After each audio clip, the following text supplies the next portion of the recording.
Today, Tim, Kelsey, and I are sitting down with Alex Markov to talk about what it really takes to scale a mature MSP in 2026. Hey guys, how you doing?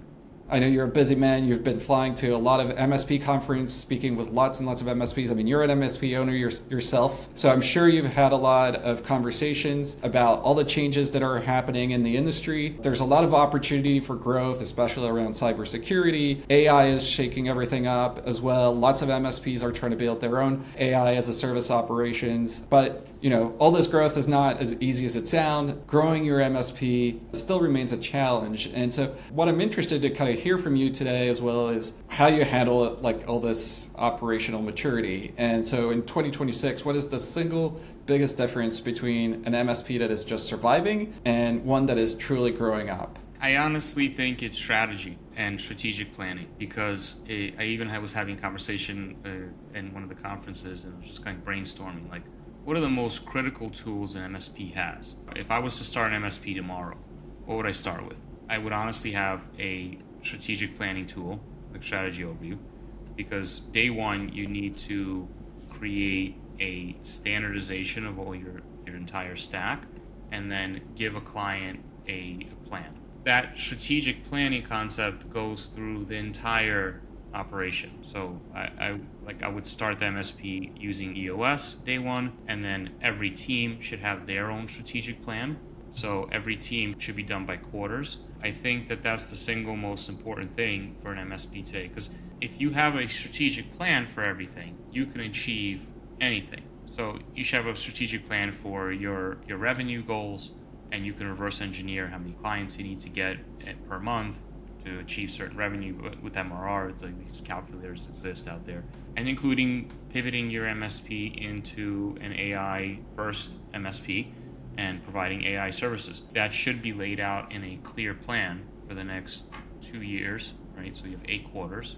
Within the next 2 years, every MSP is going to be expected to deliver managed AI, manage agents, supporting agents, managing the token usage, managing the users on there. You have 8 quarters to execute on. What are the things that you have to do per quarter? That is what I think, like the strategic planning at the core of the MSP is the most important thing that every MSP should have. Yeah, one of the things I think that EOS does really well is help you break down, these longer term goals that might feel kind of daunting and overwhelming to say, I'm going to transform my MSP over the next 2 years. But EOS is such a great system for breaking that down into, what do I need to do this quarter and next quarter and after to be there in 8 quarters? Yeah, and we've been using, so we launched our plan module and strategy overview like 2 years ago.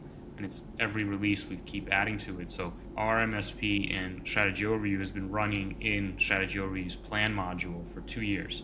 Every team has their own plan, and then every team has their own goals established, and then we basically are bite-sizing it, right? Like, and putting it in a period of time. And we got this process. It's not just from EOS too. Like the first thing that got me into the strategic thinking is reading E-Myth, the book, which is a great book, and then Rockefeller Habits.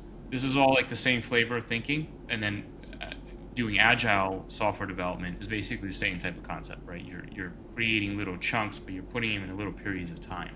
I have one more question for you related to strategy, which is delivering that strategy to clients where you're acting as a vCIO. I think that can feel like the least scalable part of a business. I know for us, like that strategy level, it's the hardest to hire for, the most expensive to hire for. How do you see AI fitting into making that more scalable for, say, a small MSP? Does AI make it possible for them to scale a bit more than they would have in the past? Yeah, for sure. That's the big reason why we built Strategy Overview, because when I was the vCIO, I was doing it using spreadsheets and manually compiling reports. But then we started hiring vCIOs. We had 2 other vCIOs on top of me. Everyone would kind of do it in a different way. I mean, they would use my spreadsheet concept and stuff like that. But when we built Strategy Overview, it created standardization. It gave us the ability to do consistent QBRs with every client. And every assessment gets done the same way with the same items. And then in Strategy Overview, you can define the health standard of every item. So basically, the MSP leaders are kind of setting their standards in the game, and then anyone that comes into the company and starts to leverage that It's almost like a standard set of items that you want to standardize. AI component to this is we built Arya, which then you can ask Arya to answer any question. What she does is she'll look at your health standard for every item and then see what you have in IT Glue or Hoodoo or ConnectWise or any of the PSAs. We have ConnectWise, Autotask, Halo, ServiceNow, and then we have IT Glue and Hoodoo. And then Arya can answer, is this item in your standards? Is your firewall in your standards? Is your cabling in your standards? So the AI can essentially cut a lot of work down. It's not perfect. It still requires humans to check it, but it's more and more with every release, it's freeing vCIOs to put more of their time on doing the strategic planning, connecting with clients, versus just double checking what clients have. The second piece of that is then creating the plan. After you do the assessment, then you have a full picture of what the client actually has. Then you create that plan. And the plan in Strategy Overview basically looks just like Asana or Microsoft Project or any of those. So then you can lay out a clean, visible plan for people. That's how you really go from just a vendor to somebody that does strategic planning on a consistent basis. Yeah, it's kind of like just the level of organization involved is a key part of it, and that you're creating this standardized process that becomes less dependent on you as the owner and the one person with the knowledge, and something that can be replicated to other people. When things are better organized, it's a lot easier to leverage AI and get more value out of that, and having it like a single resource that you're pointing to as like a source of truth for what's happening with a client at a given time makes it all more scalable in the long run. Yeah, and this is billable stuff too.